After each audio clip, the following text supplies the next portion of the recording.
صباح السعادة والجمال. قررت ان انا في التلج اللي احنا فيه ده، وانتوا عارفين التجمد الخام الساعة قد ايه، الشمس دي تغركوا، ده هوا مش قادرة اقول لكم، تلج.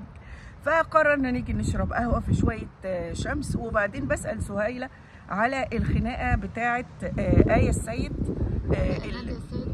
والله الشيف لا مبدئيا يعني في خناقة دايرة كده بقالها كام اسبوع. وانا مش عارفه ايه الموضوع، فانت عارفه ايه الخناقه؟ لا والله انا عارفه انه اللي انا قريته، يعني مش متاكده من صحه معلوماتي. ايوه المحاميه لازم يبقى عارفه المصدر. ايوه.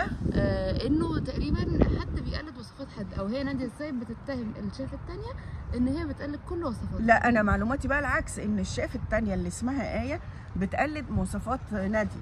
وبعدين انا عملت حاجه بقى، قمت داخله على تشات جي بي تي وقلت له قول لي ايه الخناقه بتاعت ناديه السيد، ومين اصلا ناديه السيد يا جماعه؟ اعذروا جهلي. انت اصلا بطلت تساليني عشان كده.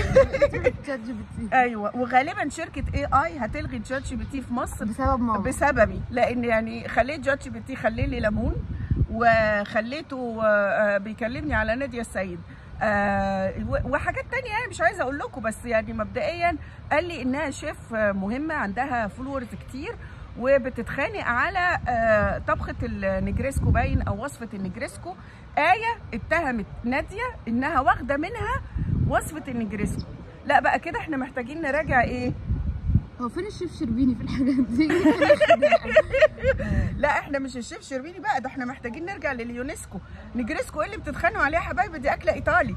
وبعدين انا افهم ان انتوا تتخانقوا على مش مثلا حطينا عليه عسل وطلعنا وصفه جديده، فالمش والعسل الاسود مصري صرف.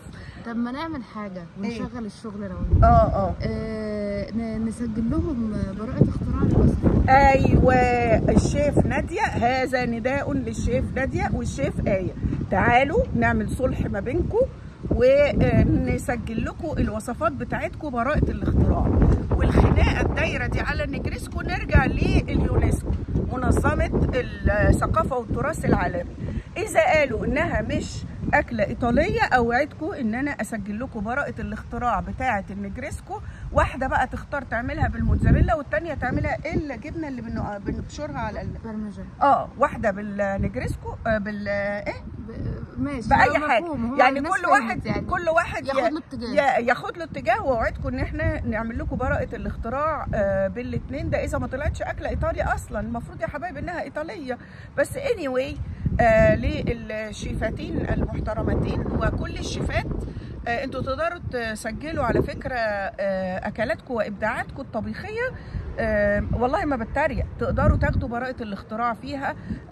واحنا مكتبنا ممكن يعملوا لكم القصه دي. نشغل الشغل يا يعني اي حاجه